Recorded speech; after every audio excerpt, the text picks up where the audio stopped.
सकती है। आपने कहानी में जिस तरह से भक्ति, करुणा और सेवा भाव के महत्व को उजागर किया है, वो सराहनीय है।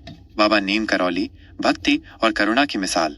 ये बात 1960 के दशक की है। उत्तर भारत के एक छोटे से गांव में बाबा नीम करौली का आश्रम था। बाबा की ख्याति दूर दूर तक फैल चुकी थी और लोग उन्हें भगवान का अवतार मानते थे। उनके भक्तों में अमीर, गरीब, पढ़े लिखे और अनपढ़ सभी शामिल थे। कोई उन्हें चमत्कारी संत कहता तो कोई कहता कि वह लोगों का भाग्य बदल सकते हैं।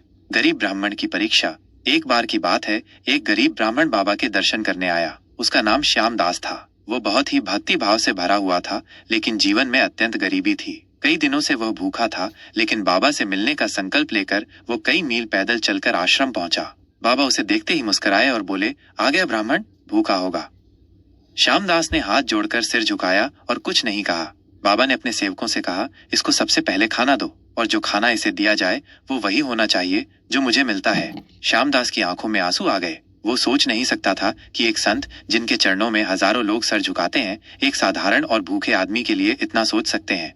बिना कहे मन की बात जान लेना। खाना खाने के बाद श्यामदास बाबा के पास बैठा और बोला, बाबा, मेरा एक बेटा है जो बहुत बीमार है। मैंने बहुत उपाय किए, लेकिन कोई फायदा नहीं हुआ। बस आपसे प्रार्थना है, कृपा कर दीजिए। बाबा ने आंखें बंद की और फिर बोले, जा, तेरा बेटा ठीक है। जब तू घर पहुंचेगा वह खेल रहा होगा।